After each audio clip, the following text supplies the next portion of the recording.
foolish, maybe I'm blind, thinking I can see through this and see what's behind. Got no way to prove it, so maybe I'm lying.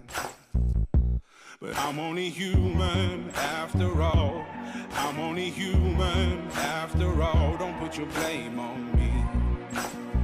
Don't put your blame on me. Take a look in the mirror, what do you see? Do you see it clearer, or are you deceived in what you believe? 'Cause I'm only human after all, and you're only human after all. Don't put the blame on me. Don't put your blame on me. Some people got the real problems. Some people out of love. Some people think I can solve them. Lord, heavens above, I'm only human after all. I'm only human after all. Don't put the blame on me. Don't put the blame on me. Don't ask my opinion, don't ask me to lie, and beg for forgiveness for making you cry. For making you cry. 'Cause I'm only human after all. I'm only human after all. Don't put your blame on me. Don't put the blame on me. Oh, some people got the real problems. Some people out of love.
La Primera Guerra Mundial involucró todas las grandes potencias del mundo que se alinearon en dos bandos enfrentados. Por un lado los aliados de la Triple Entente, Francia, Gran Bretaña y Rusia, y por otro las potencias centrales de la Triple Alianza agrupaba los imperios alemán, austrohúngaro e Italia. El detonante. El 29 de junio de 1914, el archiduque Francisco Fernando de Habsburgo, heredero del trono del imperio austrohúngaro, fue asesinado en la ciudad de Sarajevo. Austria-Hungría acusó a Serbia de magnicidio y declara la guerra el 28 de julio. Rusia apoyó a Serbia, Alemania al imperio austrohúngaro y Francia a Rusia. Si volvemos, moriremos.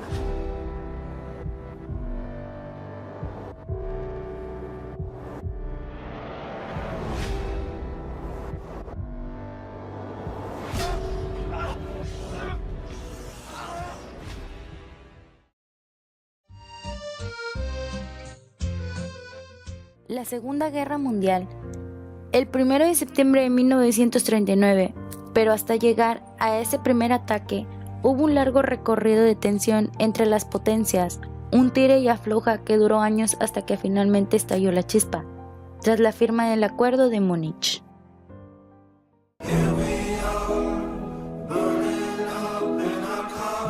This war, we're not winning it. You will lie to your family and everyone you meet about what it is you really do. What is it that we're really doing? We're going to break an unbreakable Nazi code and win the war. Oh.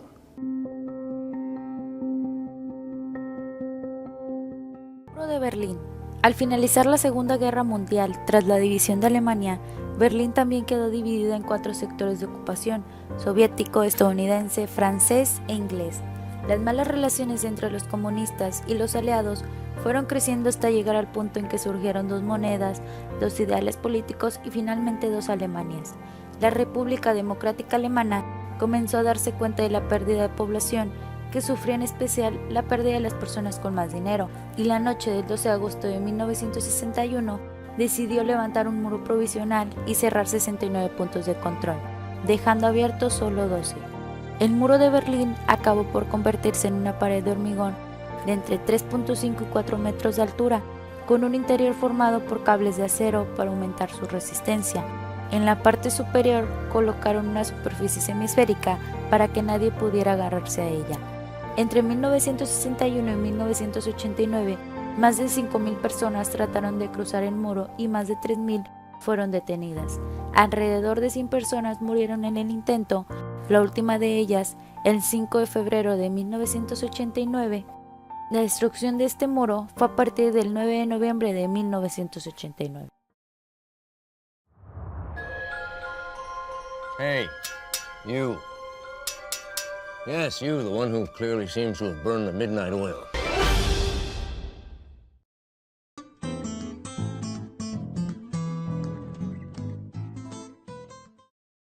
La Guerra Fría y su impacto en la sociedad.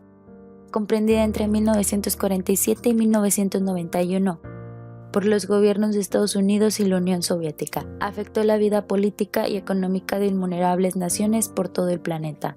Causó desde bloqueos comerciales y deportivos, guerras internas o civiles, golpes de Estado, revoluciones culturales hasta guerras internacionales. Algunos beneficios de la Guerra Fría: el impulso a la investigación científica y el desarrollo de modernas tecnologías que de bélicas pasaron al uso civil. Avances importantes en el campo deportivo, estableciendo nuevos récords mundiales. Impulsaron la economía de algunos países desarrollados y fortalecieron la de países en vías de desarrollo. Crearon expresiones culturales y artísticas propias de ambos movimientos, generando modas e íconos que perduraran en la historia. Crearon avances en los campos económicos y sociales que revolucionaron la forma de operar de muchos gobiernos. El nombre oficial del país es República Popular Democrática de Corea. Es un régimen socialista que se apoya en la doctrina Juche, la cual afirma que las masas son la fuerza motora de la revolución y la construcción. Kim Jong-un subió al poder en 2011 y ese mismo día declaró que su prioridad era la carrera nuclear. Se le conoce por las ejecuciones múltiples, las prohibiciones y sus polémicas declaraciones. Cada 5 años se realizan elecciones, pero la papeleta solo contiene una posible respuesta. Quien infringe la ley, existe el castigo por 3 generaciones, es decir, se puede castigar a los padres, hijos y abuelos de esa persona. Actualmente hay más de 200.000 prisioneros en los campos de detención, trabajando de forma inhumana. La televisión coreana tiene 3 canales: informativo, de documentales y de películas, 2 de los cuales solo se pueden ver el fin de semana. Otro dato curioso, relacionado con el día a día, es que solo los funcionarios militares tienen permiso para conducir.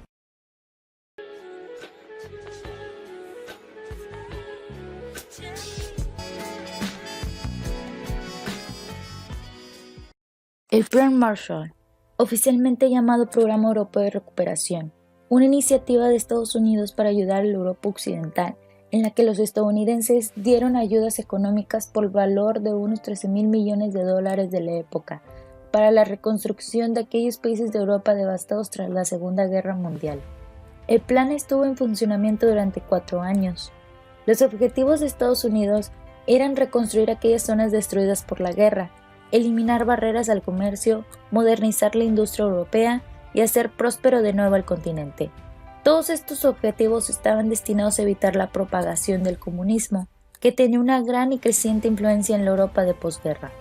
Este plan requirió de una disminución de barreras interestatales, una menor regulación de los negocios y alentó un aumento de productividad, la afiliación sindical y nuevos modelos de negocio.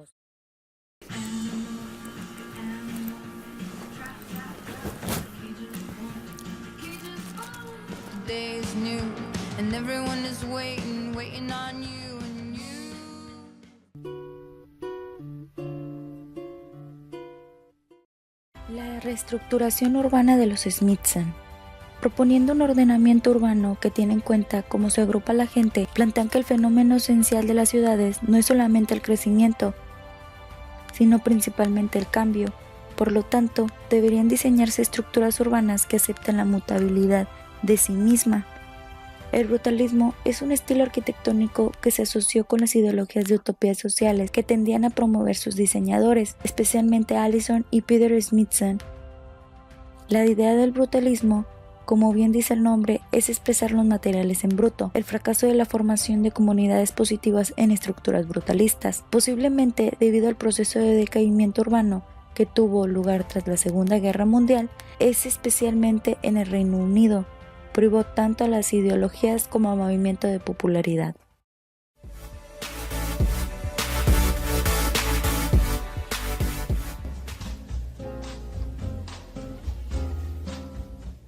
El pop art. El arte pop es un estilo muy típico de los años de 1960 y 1970 del siglo XX. Nació y se desarrolló primero en Estados Unidos, Nueva York fundamentalmente, pero pronto pasó a Europa Occidental. El pop es toda una cultura de esa época ligada a los medios de comunicación de masas, al consumo de drogas, a la música, a la vida enloquecida y desbocada, a una sociedad de consumo desaforado y un gusto generalizado por lo inmediato y hemífero. Los artistas del pop pretenden llegar al máximo público posible, sin elitismos ni exclusiones. Su mensaje es sencillo y claro, y se dirige al común de la sociedad. No persigue la originalidad, sino más bien la reinterpretación de fotografías, grabados y pinturas anteriores. Fundamental es el color chillón y provocador, así como la temática muy simple y directa. No se crea realmente nada nuevo, sino que más bien los artistas pop hacen llegar al gran público las diferentes propuestas artísticas. Tal vez sea el primer estilo artístico que procura ser comprendido por todo el mundo y que se esfuerza por mostrar una estética popular, con tonos claros, colorido variado y fuerte, y ausencia de grandes mensajes. El consumismo y la imagen, reyes de nuestro tiempo, son los dueños del pop, y la complicidad con el mundo de la publicidad y el cartel promocional. A los artistas pop les interesaba más vender que innovar artísticamente. Happy birthday to you. Happy birthday to you. Happy birthday, Mr. President. Happy birthday to you.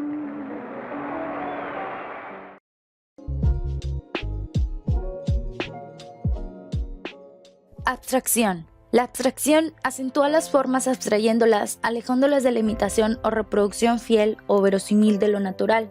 Rechaza cualquier forma de copia de cualquier modelo exterior a la conciencia del artista. El concepto de arte abstracto se aplica a muchas y distintas artes visuales, como la pintura abstracta, escultura abstracta y artes gráficas abstractas.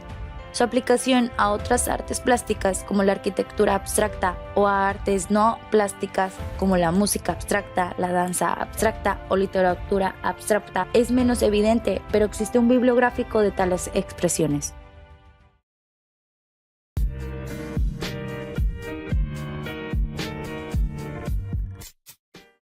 Neoexpresionismo. Este movimiento aparece en la década del año de 1960 y normalmente se asocia con la pintura. Aunque también hay escultura neoexpresionista, se caracteriza por un marcado contenido emocional y una tosquedad quebrada en el uso de los materiales artísticos que ha provocado que sea tachada como una mala pintura. John Michael Basquiat, Ansel Kiefer y Julian Schnabel son los precursores de este tipo de arte, el cual reflejaba los sentimientos con frecuencia violentos de los artistas, propició una rebelión contra la abstracción y la pintura moderna.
Hiperrealismo. Surge a mediados del siglo XX, pero ¿por qué surge? Porque la gente ya estaba cansada de la fotografía, ya sabían en qué consistía y ya nada los sorprendía, por ser algo muy cercano a la realidad. Por eso los artistas de esa época como Robert Bickle, Charles Beale y Lynn Street, entre muchos otros, que se dedicaban al arte tradicional, decidieron crear algo nuevo e innovador para superar a la fotografía o al menos igualarla. De esta manera crearon nuevas técnicas y consiguieron a través de los pequeños detalles como puntos de iluminación y reflejos en transmitir mucho más al espectador, y mediante estas técnicas esas imágenes ya superaban a la realidad.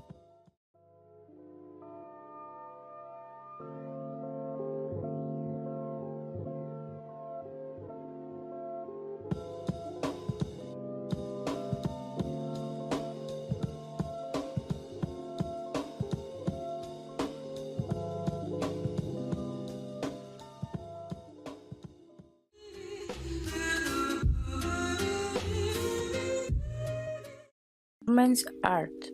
El performance tiene sus orígenes en el futurismo y en el dadaísmo, pero tuvo su máximo esplendor entre los años de 1960 y 1970 en Estados Unidos. En este tipo de arte, el medio de comunicación es el propio cuerpo del artista y la obra de arte toma la forma de la acción llevada a cabo por el mismo artista. De esta manera, la performance o acción artística puede ocurrir en cualquier lugar, iniciarse en cualquier momento y puede tener cualquier duración siempre y cuando desarrolle una acción o cualquier situación que involucre los 4 elementos básicos: tiempo, espacio, el cuerpo del performer y una relación entre el performer y el público.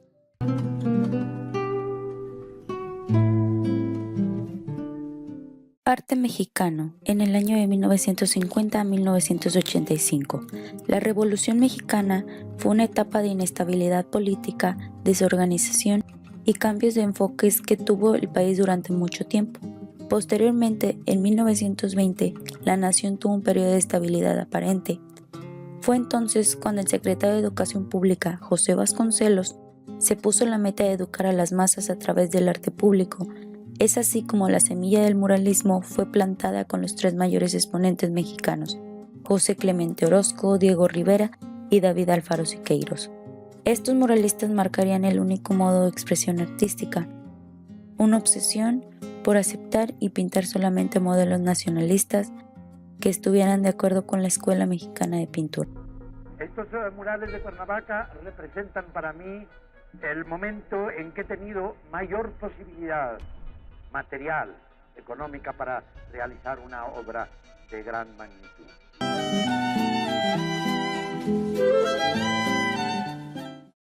Neorrealismo italiano fue un movimiento cinematográfico cuya estética emergió de la destrucción. El fin de la Segunda Guerra Mundial supuso para toda Europa un futuro desolador. Las ruinas provocadas por el conflicto bélico afectaron principalmente los territorios de Francia, Alemania e Italia. Este último con mayor daño después de vivir la invasión nazi. De ese panorama de la posguerra nace el neorrealismo italiano, ya que el mismo duque consideraba al cine como una poderosa arma propagandista y un medio importante para educar a las masas con base en sus propios intereses. Hacia el año de 1945, el cine italiano abandona por completo su función como herramienta de propaganda, y muchos de los realizadores comenzarán a retratar a la Italia más real, apegada a lo que el pueblo padecía con la posguerra.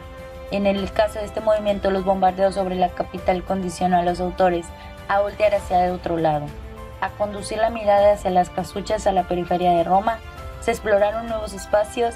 La obra de Roberto Rossellini de 1945, Roma ciudad abierta, inaugura este movimiento. Ciò che meritava di essere compreso di una sopravvissuta umanità era lì, ammassato in quei cumuli di macerie. Fu allora che l'esigenza divenne arte. Allora, quando i registi compresero.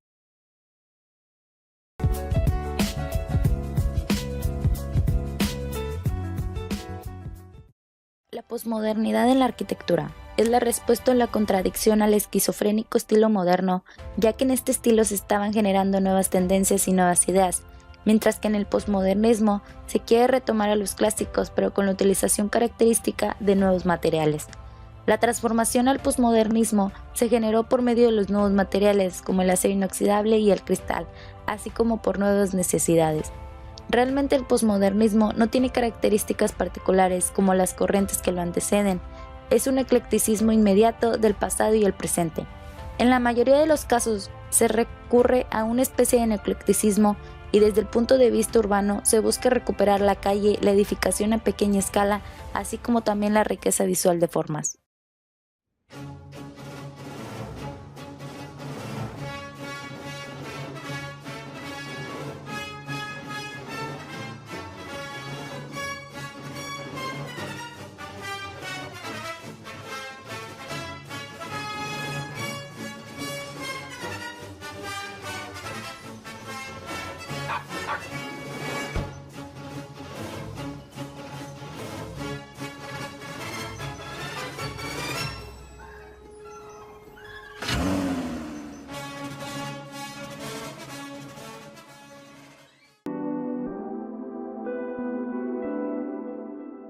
Noempirismo nórdico.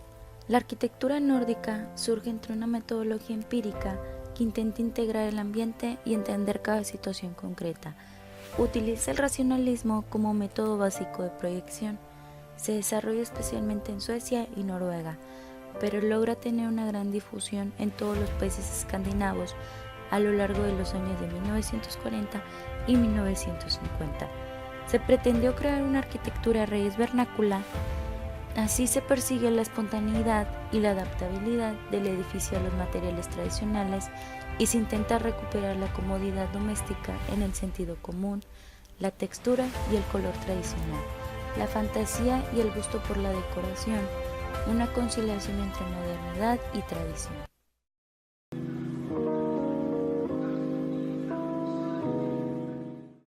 Contextualismo de Aldo Rossi. La teoría del diseño de Rossi evolucionó a partir de una amplia gama de influencias, desde el arquitecto teórico Adolf Loos hasta principios del modernismo italiano. Al pintor surrealista Giorgio de Chirico, su libro La arquitectura de la ciudad es hoy en día considerado como un trabajo pionero en la teoría urbana. Este libro sostiene que los arquitectos deben ser sensibles al entorno urbano-cultural, haciendo uso del presente histórico de diseño, en lugar de tratar de reinventar tipologías. Fue el dueño de su propio enfoque teórico y lo demuestra en una de sus obras más famosas, El cementerio de San Cataldo de Modena.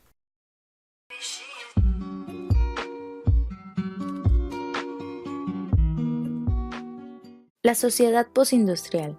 El periodo postindustrial no comenzaría hasta después de la Segunda Guerra Mundial. Algunos rasgos de las sociedades postindustriales son un rápido aumento del sector servicios en comparación con el sector industrial, un considerable aumento de las tecnologías de la información que lleva a la constitución del concepto de la era de la información. La información, el conocimiento y la creatividad son las nuevas materias primas de la economía, pudiéndose hablar de la revolución de la información.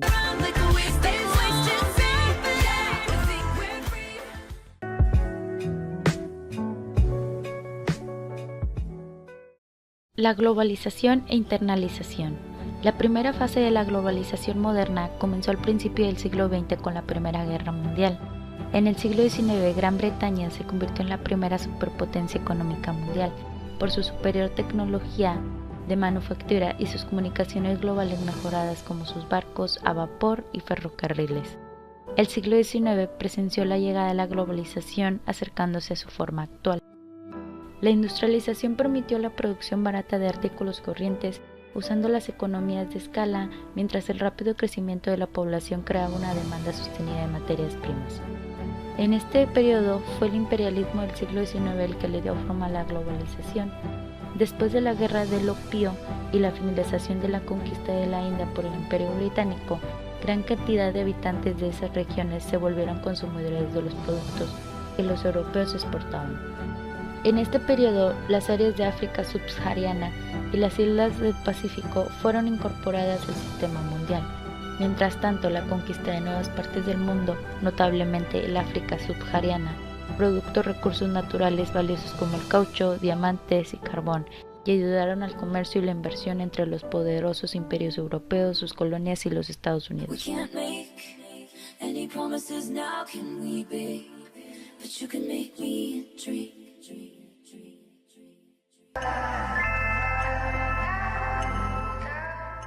Los asentamientos humanos y la ordenación territorial, la sobrepoblación, procesos migratorios y conformación de la megalópolis. La sobrepoblación es un fenómeno demográfico que se produce cuando la elevada densidad de la población provoca consecuencias negativas en el entorno. Estas secuelas pueden ser de diversos tipos como daños al medio ambiente, destrucción de ecosistemas, hambruna, conflictos, disminución de la calidad de vida y otros. La sobrepoblación es considerada un problema contemporáneo de gran relevancia, debido a que la población mundial crece aproximadamente a razón de 200.000 personas por día.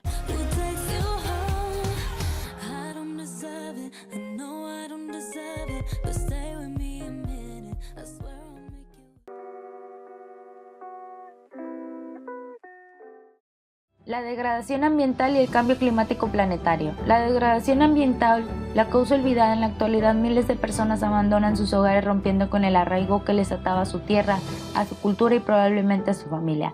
Los motivos son múltiples y se relacionan entre sí: guerras, hambre, pobreza y condiciones ambientales degradadas, entre otros. A pesar de que no ha sido tan reconocida como otras causas de las migraciones, la degradación ambiental está relacionada de manera directa o indirecta con muchas de ellas. Dicha degradación ambiental toma diversas formas: terremotos, tsunamis, ciclones, construcciones de represas hidroeléctricas, accidentes industriales. Gran parte de los impactos ambientales que sufren los países empobrecidos derivan del modo de producción de los países del norte, controlando fundamentalmente a nivel internacional por empresas transnacionales. A lo que añade, la crueldad llega hasta tal extremo en este sistema capitalista que a los que huyen por la degradación ambiental provocada por los grandes capitales, con el apoyo inestable de los gobiernos, esos mismos gobiernos les cierran la puerta, los acusan de querer una vida mejor y los explotan como mano de obra barata.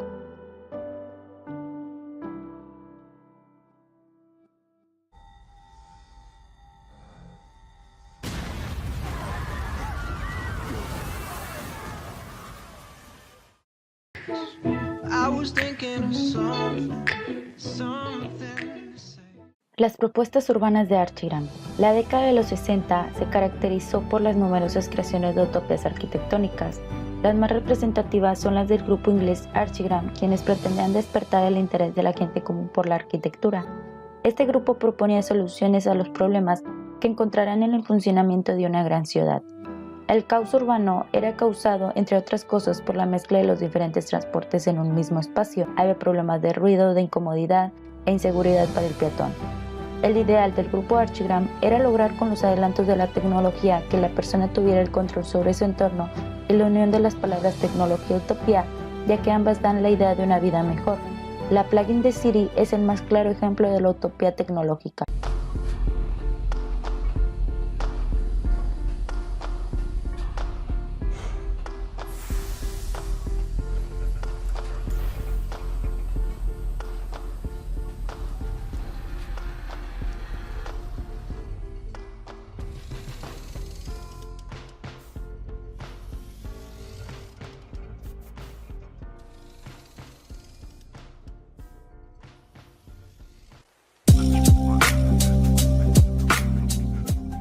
Las propuestas urbanas de los metabolistas japoneses. El metabolismo fue el movimiento más importante que ha producido Japón en el siglo XX. Este planteaba que las ciudades y las formas arquitectónicas que la componen debían ser concebidos como seres vivos y por tanto deberían crecer orgánicamente como respuesta a las nuevas necesidades de sus habitantes. Kenzo Tange, uno de los arquitectos que más impulsaría globalmente el movimiento, proponía una nueva forma de urbanismo en contrapuesta al crecimiento irregular y descontrolado de las grandes ciudades japonesas. En su Tokyo Plan del año de 1960, Tange revelaría la verdadera radicalidad como urbanista metabolista al transformar sus investigaciones en un plan utópico.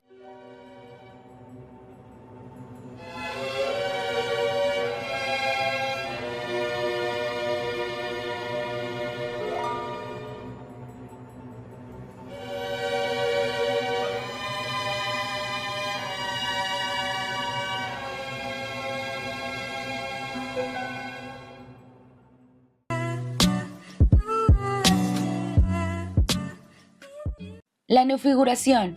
La neofiguración nace en México, Argentina y España y se manifiesta en la pintura desde los años 50 aproximadamente. Las características de la neofiguración. Visión subjetiva del mundo objetual, por lo que los autores de este movimiento plasmaban en sus obras su propia visión acerca de los objetos que les rodeaban, composiciones caóticas y desordenadas, sin una estructura determinada.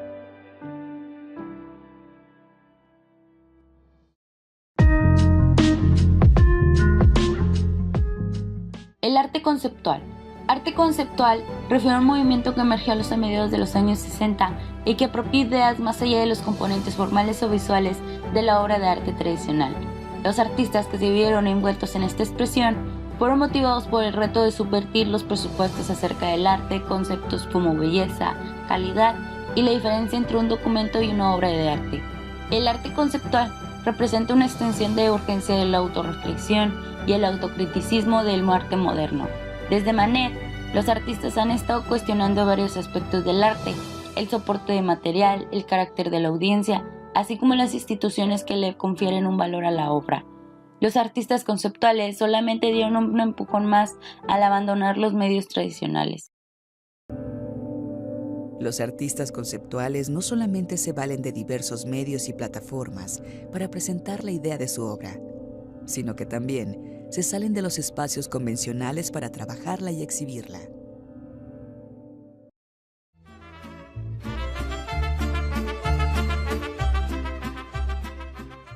Arte mexicano a finales del siglo XX. Se movió en el ambiente de los grandes muralistas mexicanos de su tiempo, además de que compartió sus ideales. Frida Kahlo creó una pintura absolutamente personal, ingenua y profundamente metafórica al mismo tiempo.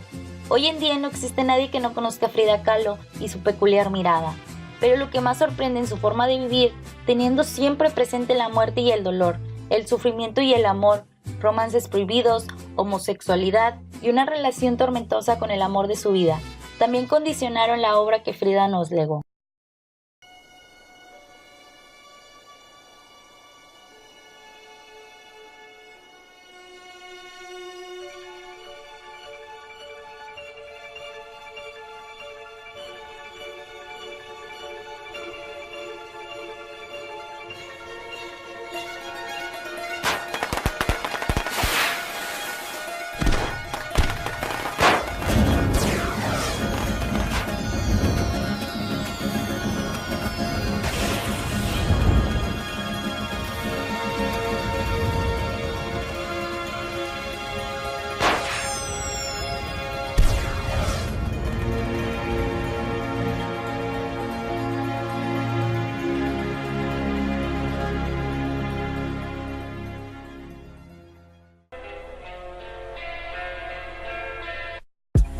Eisenman, Harry Hadid y la nueva abstracción formal. El desconstructivismo busca transmitir una sensación perturbadora y sorprendente al espectador, donde el purismo geométrico y la influencia del constructivismo ruso se ve replanteada en la presencia y ausencia de las formas, jugando con la flexibilidad de las estructuras y las leyes gravitatorias, atreviéndose a fragmentar en elementos abstractos y formales que a su vez le permiten comunicar un significado mediante la posibilidad y una múltiple interpretación del lenguaje arquitectónico. Algunos de los arquitectos que lograron generar un caos aparente y regalarnos esta nueva abstracción formal fueron Peter Eisenman, Frank Gehry y Zaha Hadid.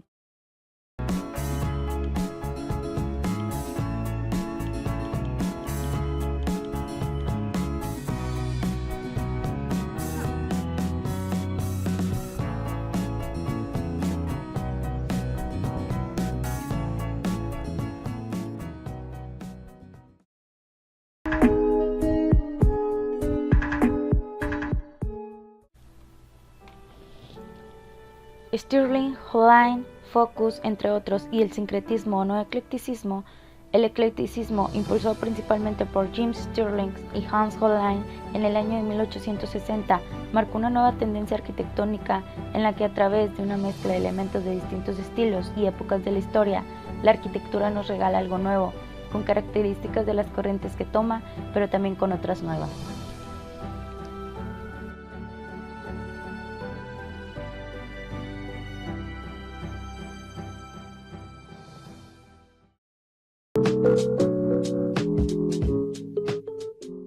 Foster, Piano, Nobel, Ito, entre otros, y el high-tech. Como su nombre lo indica, este nuevo estilo arquitectónico surgido en la década de los 60 viene como una revitalización al modernismo, resulta de una mezcla de la arquitectura con la alta tecnología. En el mismo son mostrados ejemplos de las edificaciones en las que se destacan los materiales industrializados, en especial para las cubiertas, los pisos y hasta para los muros, como en el Aeropuerto Internacional de Kansai, diseñado por Renzo Piano. Al ver de cerca esta estructura, puede parecernos que carece de belleza, ya que resulta muy curioso contemplar los engranajes, las cadenas y otras partes móviles. Sin embargo, esto se debe a que este estilo en sí se desarrolla en una temporada en que no queda claramente establecido el fin o comienzo de ningún periodo. Fue prácticamente el modernismo con la tecnología. Para albergar la nueva tecnología, pero el edificio sostenible definitivo es el que puede ser reciclado de cara al cambio, en especial los edificios históricos. Si tomamos un edificio como el Reichstag o el Museo Británico o el Smithsonian en Washington, son ejemplos de edificios que se han adaptado al cambio.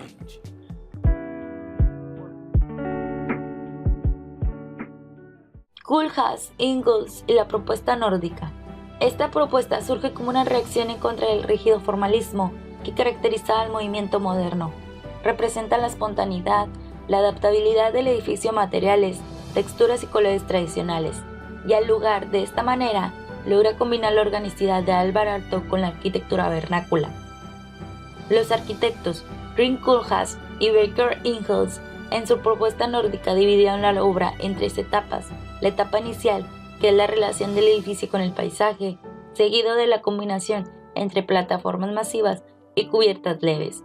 Y por último, la arquitectura aditiva, su síntesis geométrica, modulación y producción.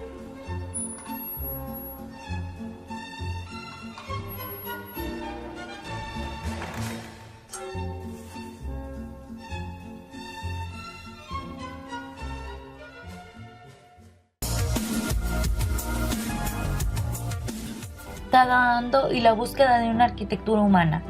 El pensamiento de Tadao hace mucho énfasis en la incorporación de la naturaleza dentro de las construcciones, para dejar fuera el caos de las ciudades y crear un espacio de meditación, serenidad y espiritualidad.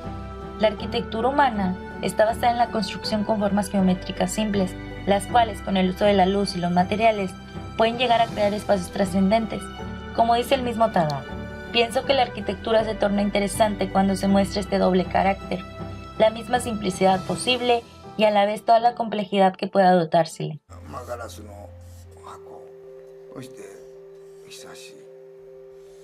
20世紀を代表する、いわゆる鉄とコンクリートとガラスで含めて大変静かであるけれども大変魅力的ですぐニューヨークと。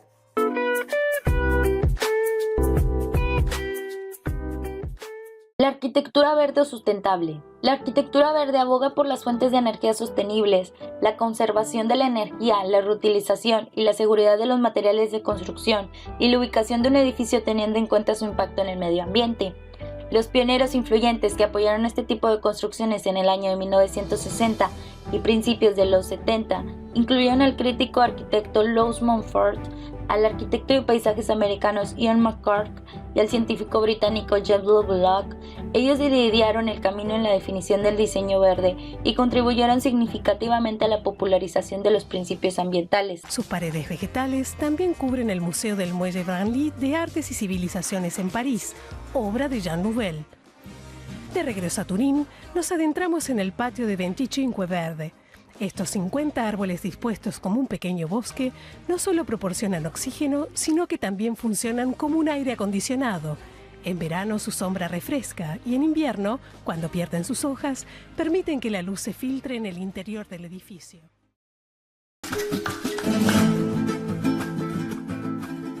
México, inicios del siglo XXI. Propuestas arquitectónicas y arquitectos contemporáneos de México. El siglo XX puso a México por primera vez ante la posibilidad de ser parte de las naciones que decidían la orientación de la arquitectura en el mundo. El muralismo y el funcionalismo son algunas de las principales tendencias que la caracterizan. Sus vivos y llamativos colores, sus texturas rugosas llenas de vida y sus materiales como el concreto, el acero y el vidrio, que particularmente me encantan y que definitivamente dan un mayor realce a las líneas rectas, a la composición geométrica, así como a los volúmenes claramente definidos, son por la que la arquitectura mexicana es reconocida mundialmente. México cuenta con un sinnúmero de grandes arquitectos, Sin embargo, algunos como Luis Barragán, Ricardo Legorreta y Alberto Kalash han plasmado magistralmente la paleta cromática en las fachadas e interiores de sus bellas estructuras. La manera en cómo manejan la armonía entre las combinaciones geométricas y cómo han mezclado la arquitectura vernácula y la moderna han creado una verdadera arquitectura mexicana contemporánea.